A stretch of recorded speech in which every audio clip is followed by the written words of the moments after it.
Mack Hollins signed to be the Patriots. Signed to the Patriots, 2-year deal. Let me Okay. look at the numbers. 2 Interesting. years. 2 years, $8.4 million, maxes out at $10.4 million.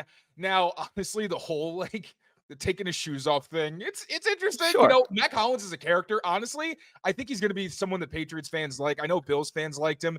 He has a pretty interesting Instagram. Has nothing to do with football, but he does a Right. lot of science stuff and kind of teaching. It's very interesting. Check him out. But I loved the toughness and attitude he brought to the Bills offense last year. I think you could see it. There were plays where towards the end, I think late in the season or in the playoffs, where he was just picking on guys and just laughing in their faces. He's a big body. I've actually wanted Mack Hollins. I don't know if you remember, I've been wanting him for a few years. I think back 2 or 3 years ago, I was hoping to get him because I just think he's a special teams guy, really physical blocker, tone setter. I don't think he's necessarily a Cooper Kupp, Chris Godwin type veteran, but he's a guy who's been around the leagues, been in Josh McDaniels' offense. I think he's a really good fit. I think he's a fit for Vrabel. Now, let's not freak out. Obviously, he's not the game changer, but I think this is a pretty significant addition to that room. The kind of guy who's going to teach the guys how to do their business. This is a sneaky signing. Again, I was more on, Chris Godwin because he's been to a Super Bowl. He's had a lot of success. Absolutely. Been a 100-catch player for multiple seasons, or at least a 1,000-yard receiver, for multiple seasons. He goes back to Tampa. Darius Slayton, I'll touch on that later. I won't go into it now, but I really like Slayton as an X. I like the speed that he brought, was really the fastest X-type receiver that was on the market. He ends up returning to the Giants. So Mack Hollins and Nick Westbrook-Ikhine seemed like they were the most logical fits for that X receiver role in New England. I'm all cool with Mack Hollins, though. Honestly, I'm kind of excited to dive into the tape. He was one of the guys I didn't have a chance to get to yet, but rounds out over. Oh, I'm sorry if you had something to add. Nope. But really, just keep going. Overall rounds out what I think has been a really good first day. I mentioned it on the stream with John. There weren't a lot of areas where you're saying, this is a glaring hole that they just did not address or didn't make an attempt to. The closest thing is left tackle. If they didn't like Dan Moore as their long-term answer, I don't hate that. As long as they end up with Cam Robinson, who's still on the market, I'm cool. But you address receiver, you address the defensive line, linebacker, cornerback opposite Christian Gonzalez, right tackle. Those are some of your biggest holes, and a theme that we found today is a lot of familiarity, right? These are guys who have worked with, if not Vrabel or McDaniels, Terrell Williams, even Mike Smith, their outside linebackers coach. He overlaps with some guys. So I really like what they did. Still day one, still moves to be made. But when you look at their most glaring holes, the fits that they've made relative to the market and who was available, I dig them. Again, Mack Hollins isn't, going to be some 80-catch guy probably, but still a solid veteran addition to a room that desperately needed an adult who's had some level of success in this league.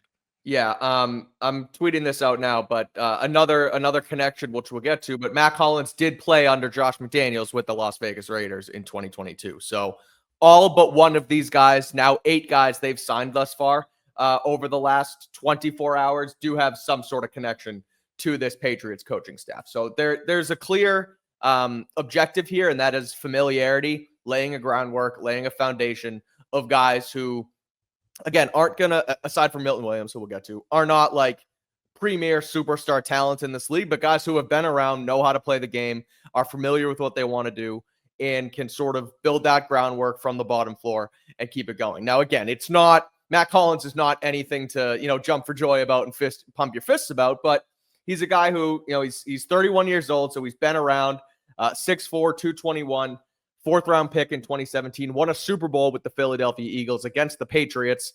He was on that Nick Foles team back in 2019, and has sort of jumped around a little bit, Dolphins, Raiders, Falcons, and most recently with the Bills. He caught 5 touchdowns from Josh Allen last year. So again, a guy who, he's not your number one. He is, as of right now, the leader in the room, at least as a veteran presence. So I like it as a, low floor, high ceiling type of guy who can just come in and teach guys the ropes. So what's going on, everyone? Tayler Kyles here for CLNS Media with a very exciting announcement. Here at Patriots Press Pass, we will be introducing bonus tiers. Now, this will not affect any of the content that hopefully you've grown to know and love over here at Patriots Press Pass. It's all going to be some brand new stuff and extras so we can connect with you more and also provide you some more in-depth and high-quality content. Hopefully, You guys are going to like it. Here are the tiers and what you should be expecting from all these new bonuses. At tier 1, we've got Rookie Starter. That'll come with ad-free content, early access to videos, 5% off of all merchandise, and even custom emojis. At tier 2, we've got All Pro. Once again, ad-free content, early access, 10% off merchandise, custom emojis, but that'll also come with player profile film reviews and draft profiles. At tier 3, we've got GOAT status.